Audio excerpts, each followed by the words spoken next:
Yes, good evening, everyone. Today's presenter is Darpana. Ram will give a brief. Actually, Darpana, you introduce yourself and start. Okay, thank you so much, Karunakar ji. Welcome everybody.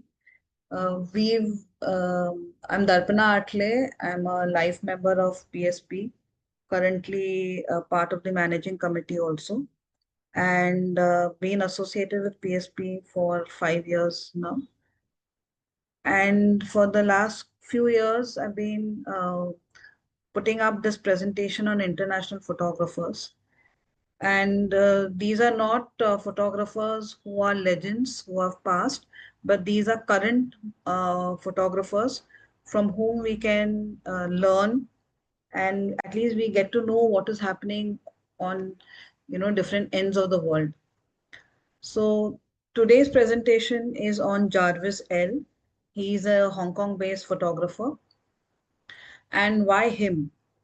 So as I had put up the note in the notice board as well as the forum group, we tend to look at a lot of European American photographers, a lot of photographers from the West. What we actually sometimes miss out are some brilliant work or some very good work coming in from Asia, from Southeast Asia, from this side of the world. And I at least felt after presenting so many international photographers that there seemed to be very similar or some, like a similar pattern emerging from a lot from the Western lot, in the sense that, I mean, some of the black and whites seemed very similar. It was inspired, maybe, I will not say copied, but these inspirations tend to be repetitive. And what was being seen was only similar kind of photography. Of course, there are still some very, very, very good ones, especially in architecture photography and street photography. And today's presentation, Jarvis L, actually combines both. So let's dive into who he is.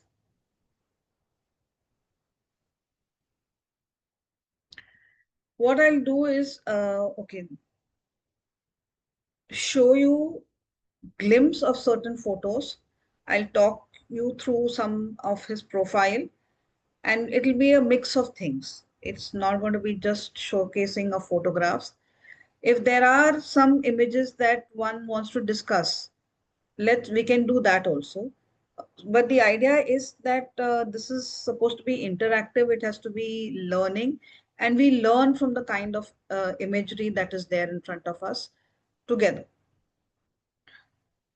So these, I mean, whether it's this particular photo or these images, they all belong to one particular photograph. I mean, one particular area called the Monster Building. And a lot of time, Jarvis uses these images to make a statement, as in to talk about the society of today, talking about the kind of construction or the way human beings live. A lot of time, and mostly he talks about Hong Kong. That's where he's from. So he's known for his urban and street photography, but some of his architecture and night photography is extremely interesting to see.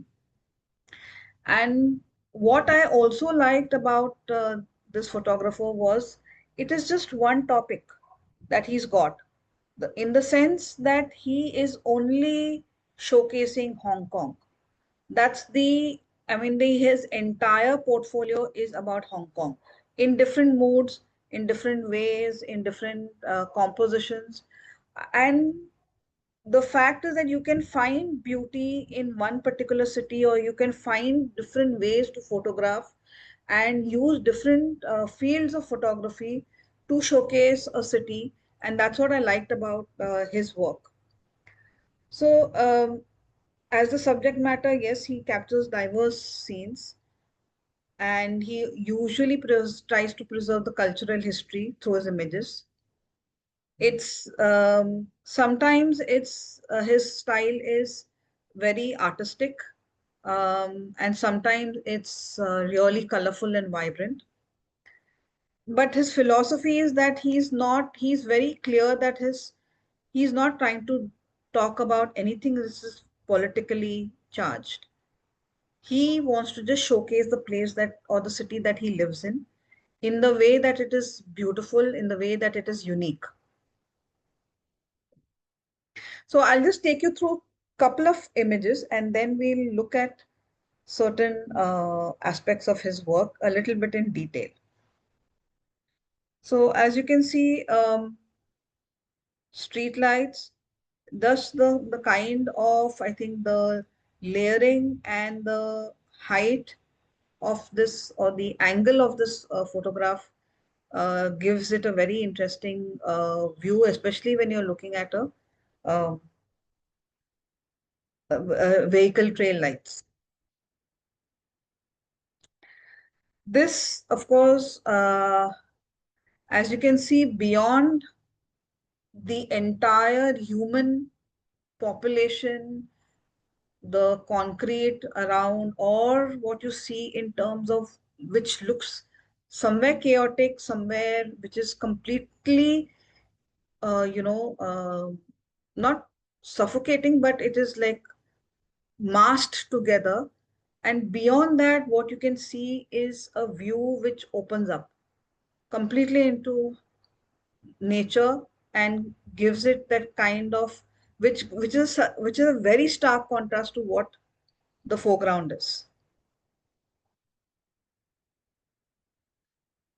The vibe of a city sometimes can be seen early morning or late evenings, and especially during the rainy season.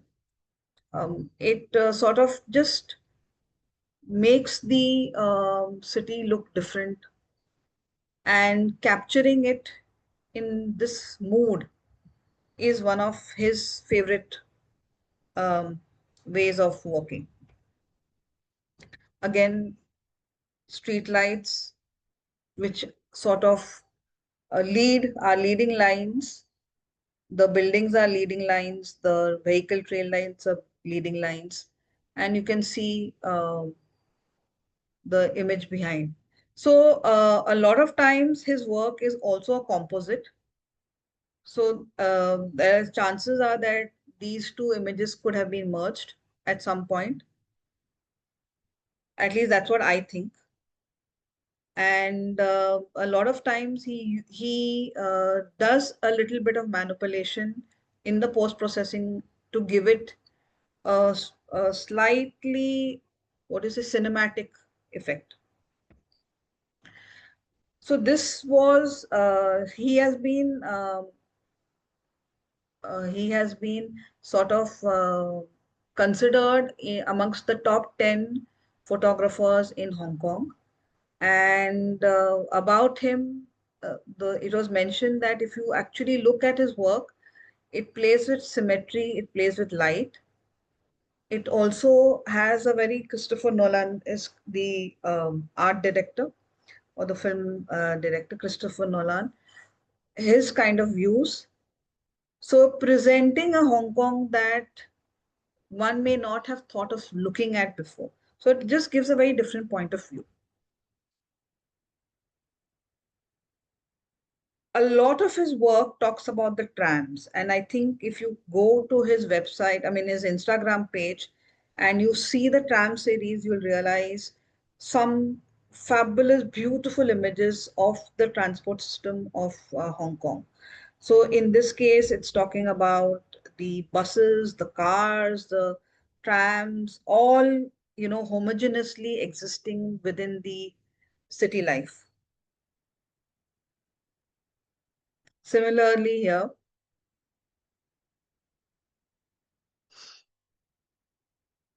and then the mood changes.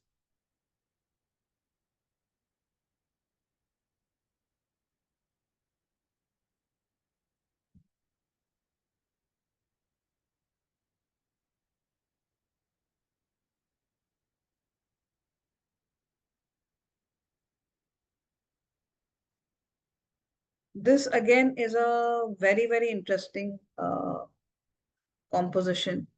And as was mentioned, there's symmetry and there is a kind of a cinematography aspect to it.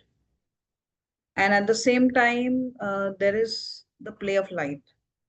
So the top gives a very vibrant imagery, while the bottom is a very, I mean, if you actually draw a line in between, you would be able to think that this can be of some, different kind of a movie set.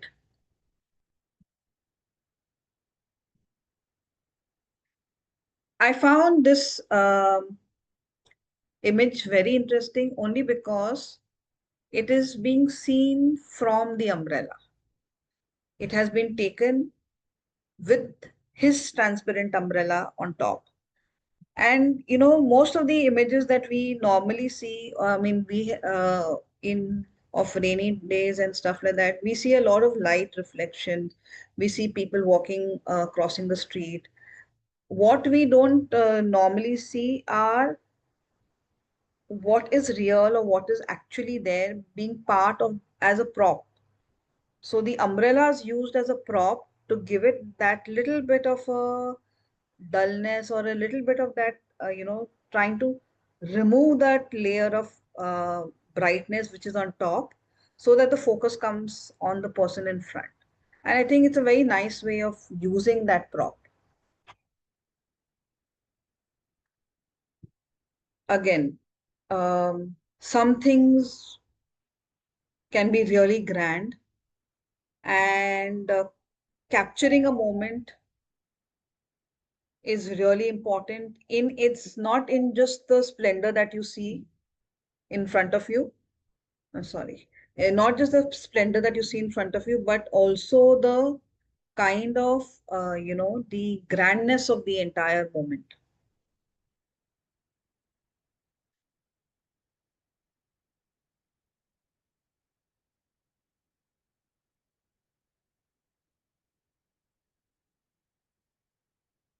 This is, I thought, a very interesting. It's okay. First of all, it's an open, you know, road. I mean, from the car park or into a car park. But just the fact that you can get variations in the trailing lights and everything else is actually a very normal structure. If you look, there's nothing in terms of the architecture that's great. It's just the fact that he's used it very nicely to talk about the busyness of the city, um, and at the same time he's elevated the slight very normal in or the mundane into something much better.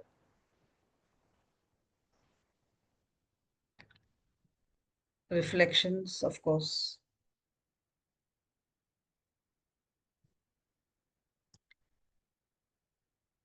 I will talk about the gear that he uses and much later, but the fact that as a photographer one experiments, one makes it a point to try out different heights, different scales, different angles or viewpoints. And the idea is to look at something or to perceive something differently, which may not have been seen before. So one could possibly look at, a drone imagery of the particular cityscape, and that would be a normalish photo. I mean, of course, they would have been brilliantly shot or composed, but here adding the element of human completely takes away from the artificialness or the man-made structures which is in front of us. So we have something, it looks like as if the man has conquered or human beings have conquered. It gives the kind of a concept. This is something which he has put up on his Insta page. It's free to be whatever you. So it can be whatever you think of, whatever you feel, whatever you interpret as.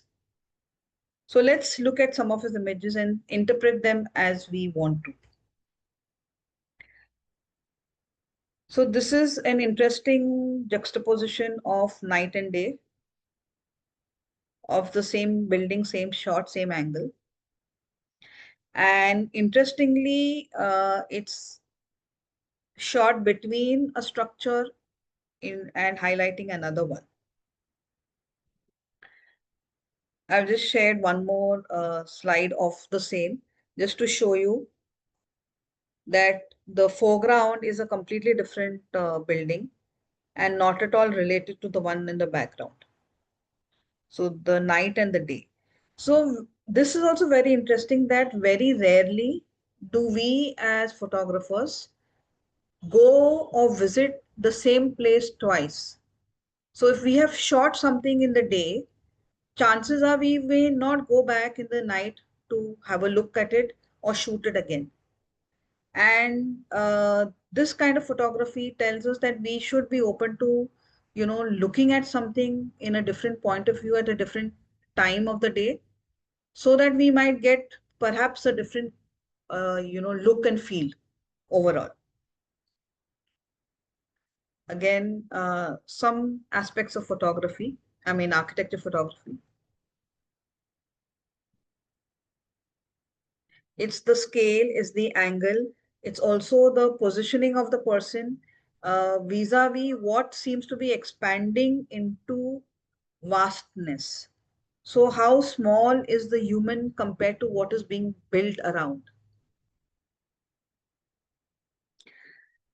These and what I'm going to take you through now is the same structure.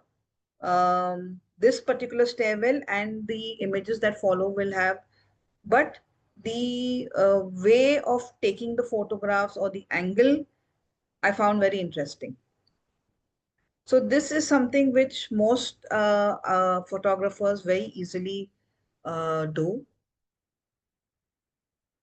But this I thought, I mean, he's got a great angle primarily because of the way the building is shaped and the colors that have gone through it. I've added a reference image of the phone also.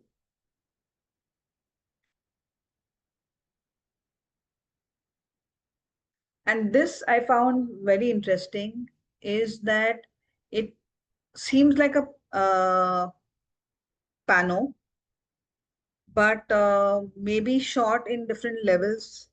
I mean, I would love to understand more of how this could be shot from any of you.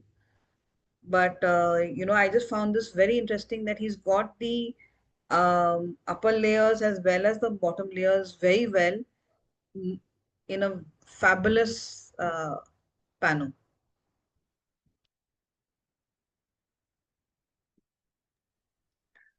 Would it not be stitching of two shots? It could be, which is, but I don't know unless it's like, we are talking about somewhere in the middle here, which could be this part and then this part. I don't know. Just, but either ways, I mean, from because this would be the middle or this would be the eye level. And from the eye level, you're looking upwards, and from the eye level, you're looking downwards. It could be.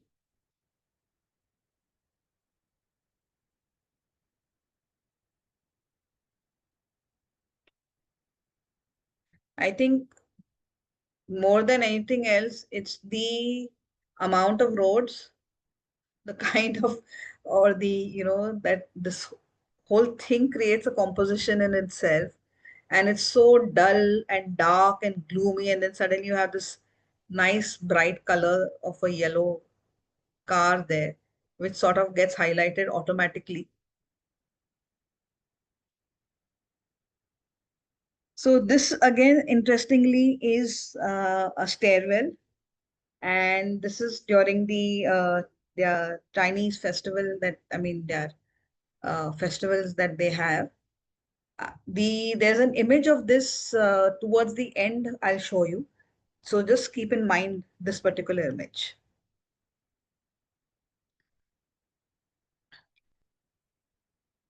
And Yes, it is a matter of luck, it is a matter of timing, it's a matter of patience that one stands and waits for the right transport to pass you by, and also the signals.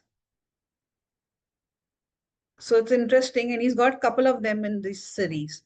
So you can just check his Instagram page for this. He's got quite a few of them in these series. And what is interesting again here is the composition of the vehicles, the traditional architecture, and something as modern as a airplane. So very casual. It's as if, it's like an everyday. It must be an everyday thing, of course, the way he's captured it, but it seems so normal. This angle, this height, and everybody's just going about doing their regular morning thing. Like I said, the tram in Hong Kong is one of his favorite subjects. He's got many, many, many images of that in different times of the day. A lot of them are in the night or in the evening, and some very beautifully, in the terms of giving a vibe of that whole evening setup. But I just thought of taking this particular image because it was slightly different and it showed a very different part of Hong Kong that at least one would never imagine. When we are thinking Hong Kong, you think only, concrete, and you think buildings and skyscrapers, and then suddenly you're seeing this natural aspect. Okay, so the image, I mean, the light on the top could be a shooting star or a meteor thing, or it could be like a very enhanced imagery that he's again taken as a backdrop. Maybe that was shot separately and this was shot separately. But then again, it just is. So usually we would have taken a photo, I mean, of the when we are standing under these lanterns, and that also would have been beautiful to see because you're seeing this as the lanterns as the ceiling. But what he has made them is he's used the lanterns to frame the actual subject, which is the architecture and the night night sky on top. And it could be a drone image.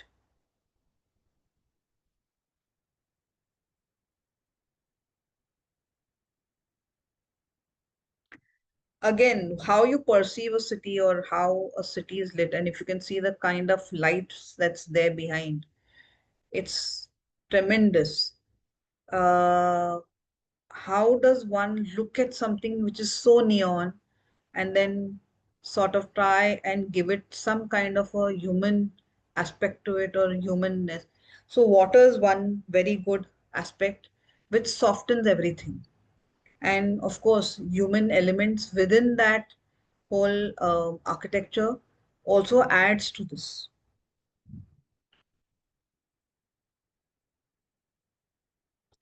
And some moments are just to be enjoyed. They are magical, they feel good, they just are nice. And when you are there at that moment and you've captured something so beautiful, it's just, let's take a moment just to pause and enjoy it. That's it.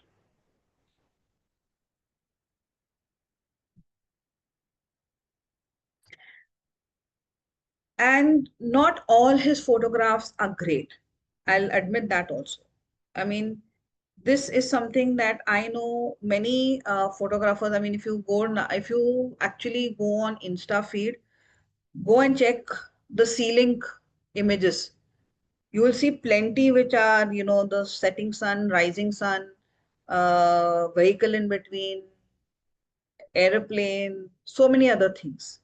So it's not that it's something great, but the fact that he's managed here talking about three different kinds of transportation: by road, by flight, and by water. Again, a city can be as normal as you take its photos of.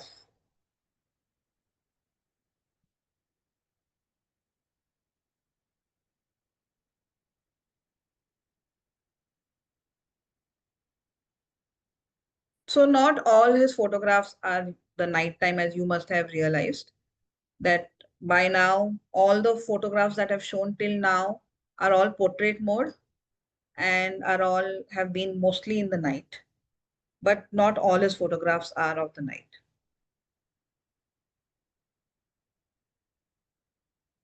And like I said, sometimes it's just the moment. It's not about great photography, it's just about capturing the moment. Or, like in this case, it's about that little happy face in a sea of umbrellas, covered, completely covered, going by their way. If you see, I mean, it's just right till then, you can just see these umbrellas. And sometimes it's just about being there at the right time, right moment. I mean, this could have been staged, or I mean, it could have been by chance. One doesn't know. But the fact that it just, as I said, it gives a very beautiful cinematographic viewpoint, and it's a lovely capture. At least I think so. It gives a vibe. It gives a sense of humanness to the entire space. And it talks about, if you see far off the tall skyscrapers, and you see the buildings are still smaller. So there is a nice hierarchy of scale that has gone from the human to the buildings to the top. And the colors also have gone, from the brightness of a human being to the depth or the darkness of the nightlife. This is a very interesting image, I mean, photographs. And he has taken more than 2,000 photos of this particular bridge in one morning. So this is probably, as he has put, one of the places with the highest density of motorcycles in Asia. So this could be just about, say, 500, not in 500 meters, I think maybe 100, 200 meters. And within that span, all you can see is this, the amount of motorcycles on this. I don't think even Pune has this kind of traffic, at least two-wheeler traffic. And I'll now show you all the ones that, I mean, not all the ones that he has clicked, but most of the ones that he has put up in his, as you can see, especially in the left-hand side, these images, it's just, I mean, just chaos of bikes. And then suddenly within that, you see a face, you see an emotion, you see, you know, something else that tells you about the surge of humanity on two-wheelers. This again is a composite photograph. As you can see, it's the Chinese airline, you know, flying across, and he's used 45 images. He stitched 45 images together for this particular composite. And what I'll show you are the others also. See, as you can see, the way he is clicked, and he's used so many different ways of looking at it. And I mean, if you actually look at let's leave the airplane aside, and if you actually look at the urban scape, it's a nice city urban scape. It talks about, I mean, the foreground is really low, green, and then the housing starts in a hierarchy with the Taipei Tower at the back, right on top or the highest, tallest. compared to everything, including the mountains behind. And so, in that itself, it's a very strong visual in terms of urban landscape. But within that, what he has experimented, and he must have taken a lot of time in terms of, just the kind of, or either it must have been very fast, or I don't know how he must have put these all together. But if you look at them, they're all very interesting compositions.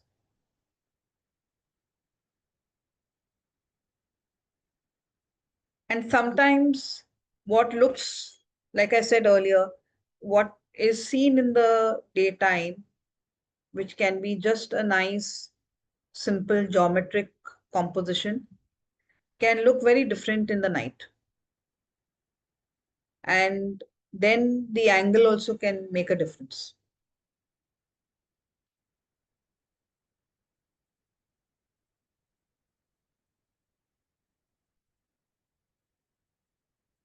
Again, some very normal street photography. Here again, the use of the umbrella as a prop to counterbalance the lines. If you actually see the angles, which of this, if you can see the cursor and this. So it's just the way the geometry is being played with the umbrella. And so you have this sharp angle, you have these sharp angles, and then suddenly you have even this. So there is this sense of geometry within a seemingly normal, chaotic urban street or a regular urban street. Again, a day and night composite.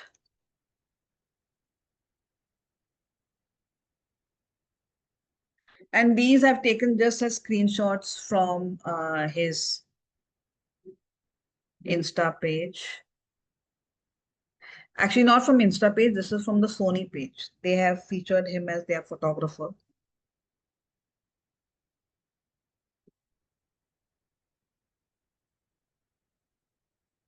So again, like I mentioned, manipulation of sorts is very interesting. And this is actually, I mean, if you see the image or there is a building actually like this with these lights coming out. So what he has done is he has superimposed his phone on the actual lights from the building behind. So let's talk about the gear. In most of the photographs, he talks about the Sony A7RV, which is a mirrorless camera. It's a full frame, and the lens that he uses.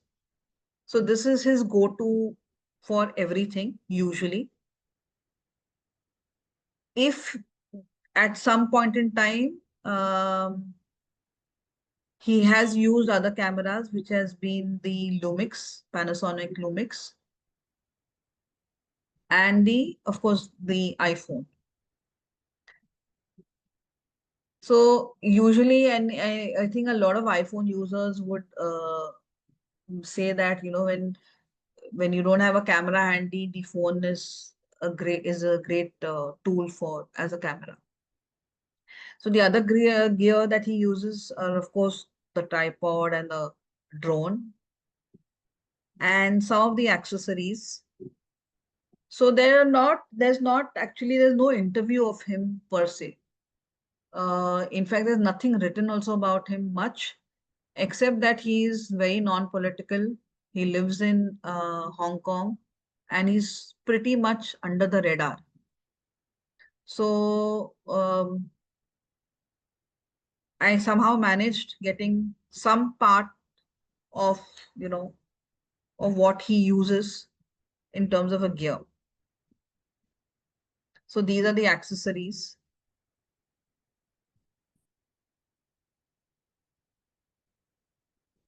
whether it's bag, camera mounting, post-processing softwares, all of that. And this is his Insta page. So if you all want to go visit and go check out.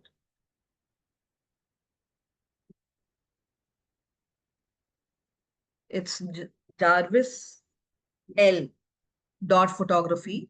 So there is one L Jarvis also who's based in the US. So not to confuse between the two. This is Jarvis L.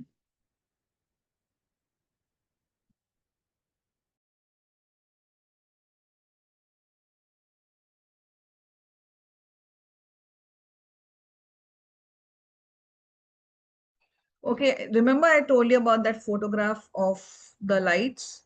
So this is actually, it's like how you would look at it as a Mumbai chawl having lights during Diwali. It's the same thing. It's only that these are like multi-storied chawls all packed together. And what creates those lights are, I mean, those the top view that we saw of those that square imagery was these lights all coming together.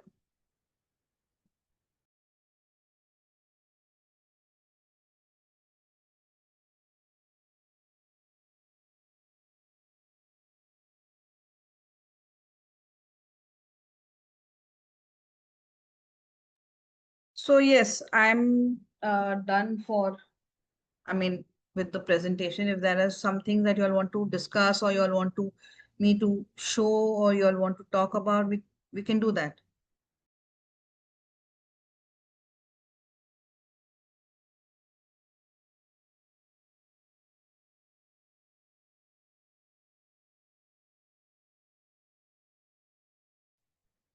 Yeah, Avinash ji said.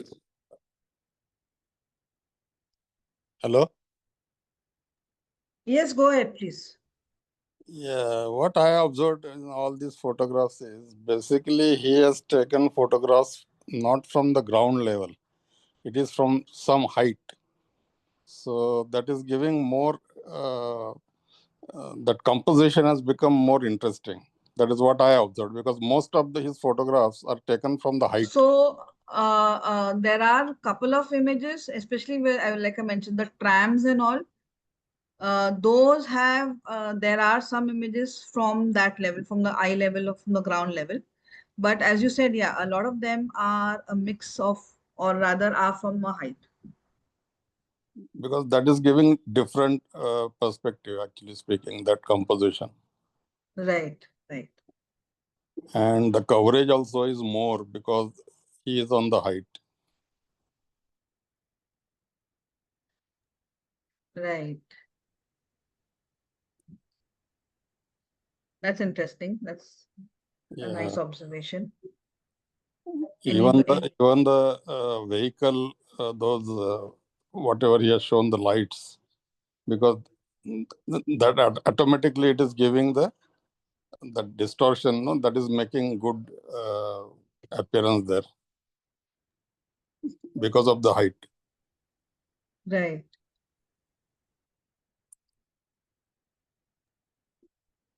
Anybody else or any other thoughts?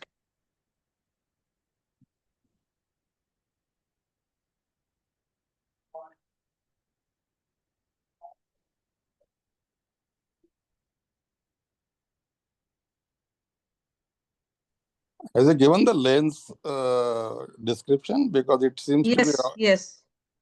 it The must be lens. a wide lens, 24, 35, something like that.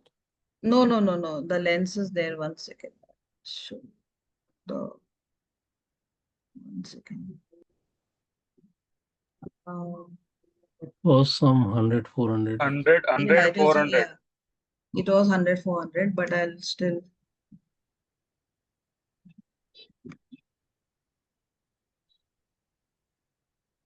Yeah, 100, 400. Yeah, because then it is interesting how the wide angle he has captured, because those horizontal photos, it has got a lot of stuff into that. So it's a wide angle lens somewhere. Not only No, wide angle, sir. they Depth must be of by field. iPhone. They must be by iPhone, not with this lens, because he is using iPhone also, na? Yeah, Because he's depth using of field. iPhone, he's using other 100, in 100, 400, you will not get depth of field as he has taken. Yeah, but I think horizontal photographs are by iPhone. No, maybe by some wide angle lens also. Can't make out from the actual image.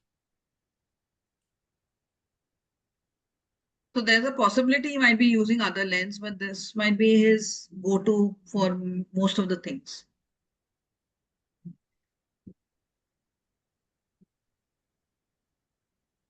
Yeah, I think best would be if the image has any EXIF info, then you will see that, check that. Which one? No, typically the images have some EXIF info. It is the properties of the image. Ah, right. No, But no, that is not on online. no, on social media or any site that will not be visible, because we can save the Correct. image without giving the details. Yes. So and most of the photographers don't share the details because it is their skill. But we can, if required, they give in some of the site like Flickr or something. There we have to mention what is the technical details like lens or what is the aperture, everything. But most of these sites like Facebook or WhatsApp or whatever, the details is not visible, even though it is a HD image, I think. But if we share it a document format or HD, then it will be available. Otherwise, for normal photo, it is not visible. Yeah. Secondly, this iPhone don't have control on shutter speed. So I think except shutter speed, all the advanced things are there in iPhone, but not the shutter speed. No, So but if you use any this thing pro camera or something app, na, so you can control just like physical camera also. iPhone don't have shutter speed. Yeah, That's yeah. what I'm iPhone, saying. the camera of iPhone don't have inbuilt facilities. Yes. No, except shutter speed. I'm saying all other things they have provided, Okay. Okay. including your ISO. compensation. Yeah, ISO compensation, everything is Acha. there, Okay. but not the shutter speed. That is why I'm saying night photographs with slow shutter speed. It captures automatically, but there is no manual intervention for shutter speed. Yes. But live photo can be made as a long exposure. No, even if it is a dark, camera automatically selects that. That is the beauty of that iPhone camera. Yes. Night view. Yeah, night view. Yes.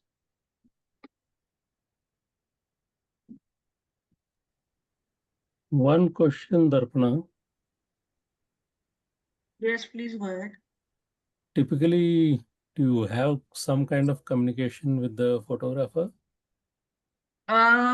Some of the ones earlier on I had. In fact, right at the beginning, most of them I had always informed, saying that I'm going to be featuring them. Many of them don't care.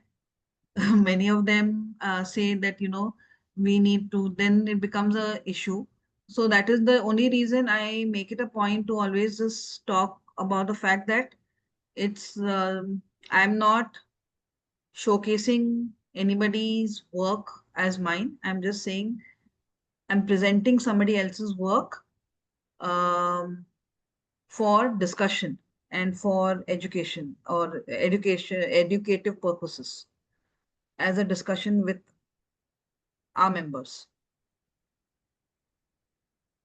Darpana, I have one suggestion. Yes. Now this I think program has been recorded. So Yeah. why don't you share that recording or something linked to him on his Insta, so that he can have his what you call program. He can see it, na? That I can do. Yeah. Like I Yeah, said it's earlier better so once, that so that we will get also some publicity. I can try that. Yeah, it's better. Always, whatever program, earlier also whatever you have done, na? So that link can be shared either on their Insta or some Facebook page like that. So we have done some program or presentation on your works, giving Thanksgiving with small description like that. Or we can share the Insta our page where we have posted this program sheet. If not, let us post it on our Insta page and we will share to them. Yes, okay. I mean, right, like I mentioned earlier on, I used to do that. In fact, I used to make it a point to write to everybody, even ask them for quotes and all.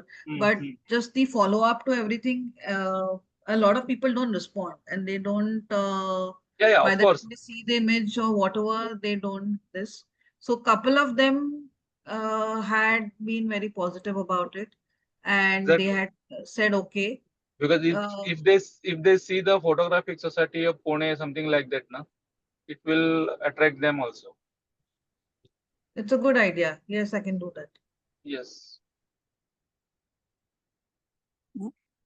But I feel that should be done when already he has been informed about this, right? Or have you interacted with him, Darpana, before doing this program?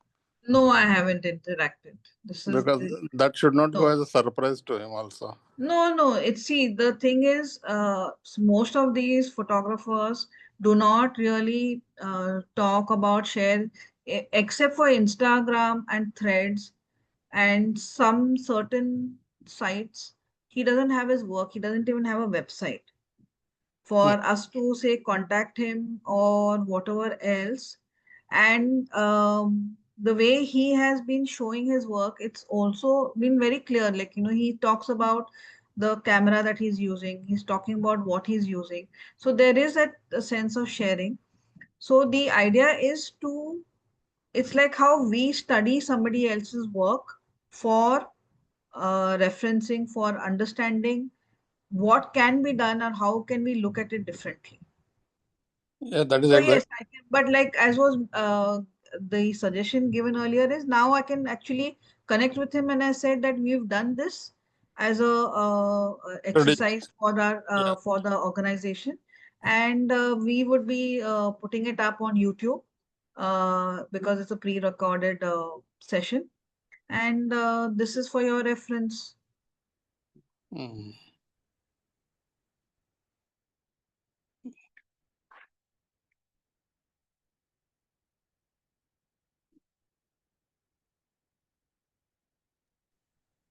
Okay, one question I had, it's more of a point, like there's a lot of symmetry seen in many of the images. I was just curious if, especially wherever buildings are there, I feel that possibly in India we have like very few places where we could get such a symmetry, or because typically one side of the street looks different and the other side would look like completely different structurally.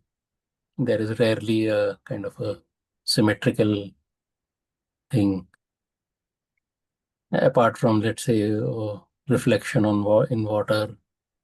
But otherwise structural symmetry is like, I feel maybe it's difficult to find in India. We can try it on No, Lakshmi Road.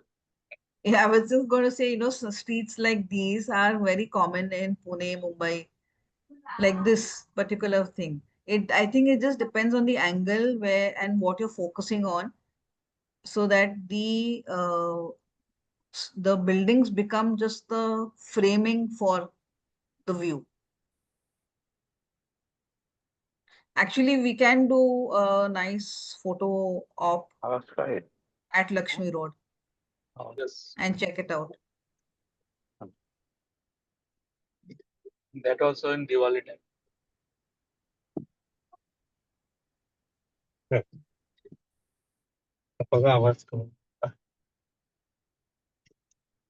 So this was that the thing I was talking about, the different chawls and you know, the buildings and the stairwell, and in that the lights.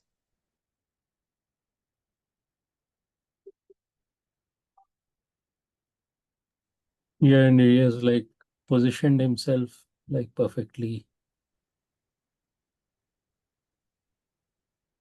so that even that arrangement is coming very So somewhere I feel this geometric. could be a drone because you can't really lean that much out to get this kind of a, No, center it's focus. taken from below, not from above, I think. Yeah, okay. Because you're talking about the light in the center. That's why Yeah, you yeah. said. Right. Because the building line is converging and the lights are this thing broader. Right. Yeah.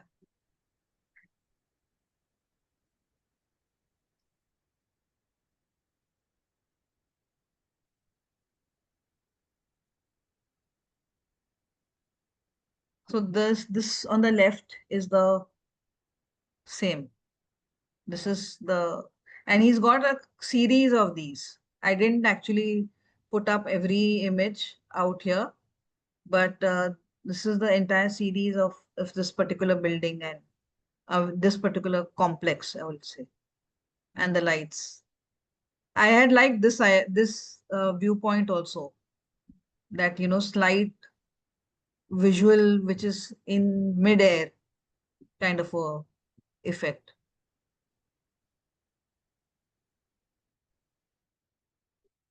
I think in Mumbai we can try such shots.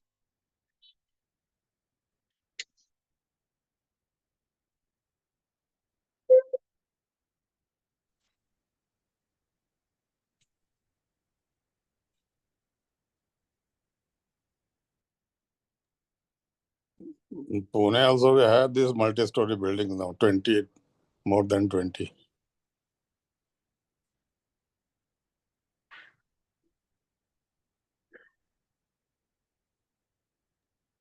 Hello?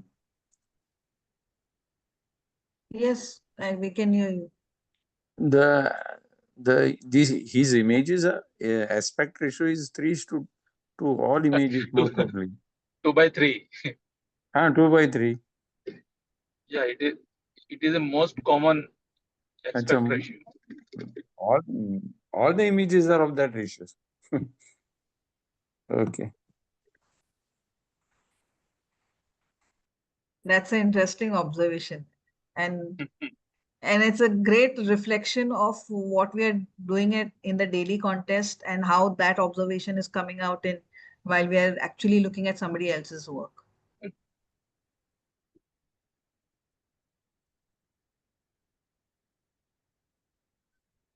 Because it is the aspect ratio of the original negative.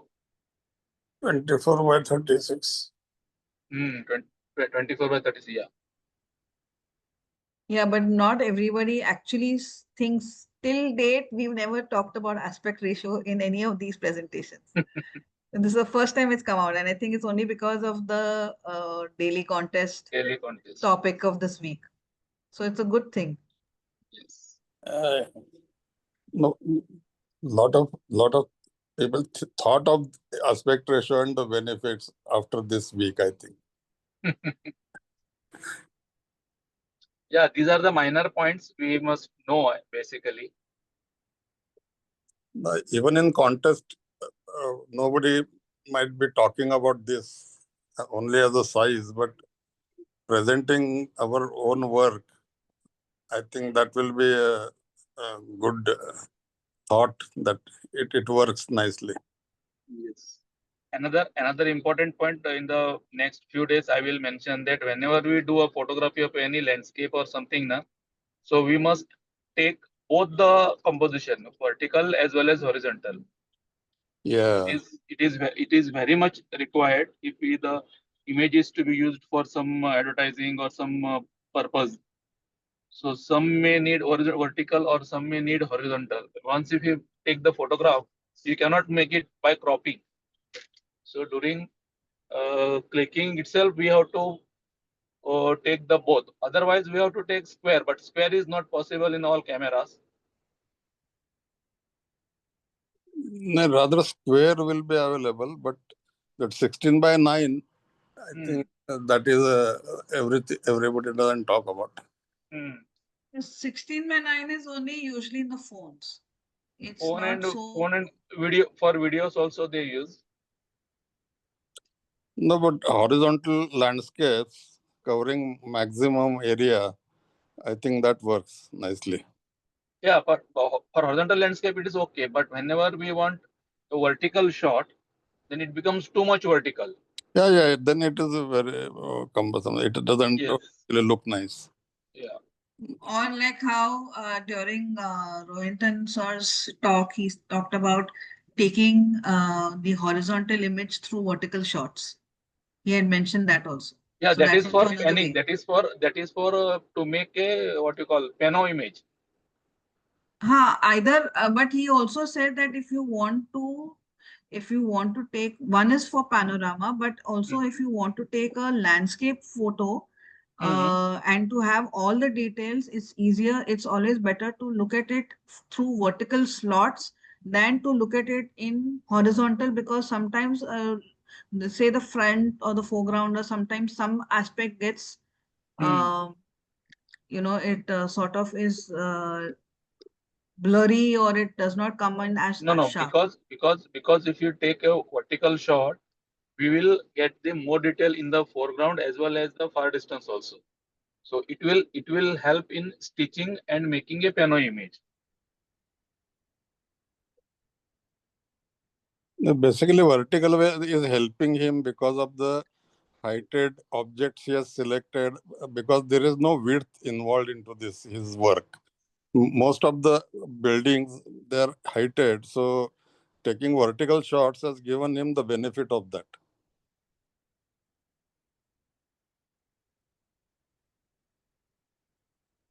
Yes. Any Because other thoughts, any other comments on the work?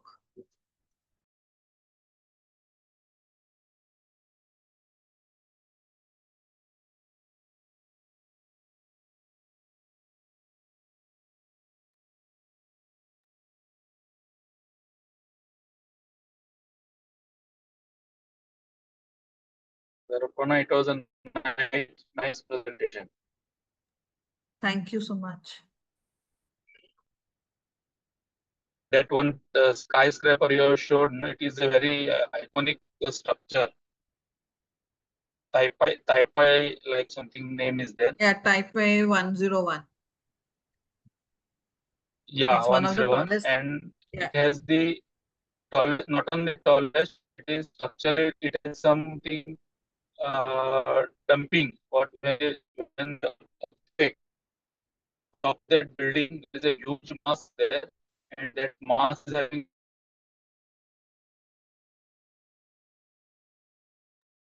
Darpana, Your one voice. more thing. Oh, What I I think, saw. Hello. sorry, I'm cutting, but I didn't hear that. I think his voice got cut. Yeah. One more observation is, though he has covered tallest buildings, I'm audible. Hello. Yeah, you're audible. Yes, we can hear you. What I mean is the distortion part of it. I think it is done only in software, because for covering so much of height, I think distortion will take place. So there is absolute less distortion for these photographs.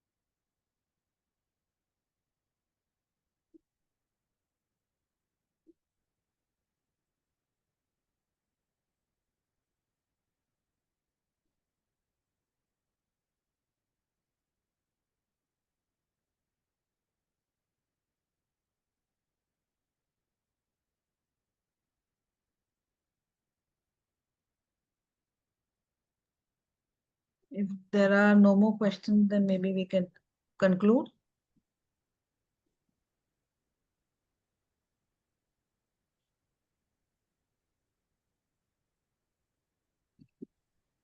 Yeah, Darpana, we can conclude. Thanks for the presentation and the good insights that we got learning from his photography.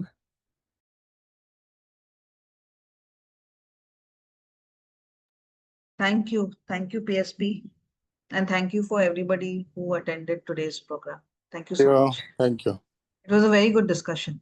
Yeah, thank you.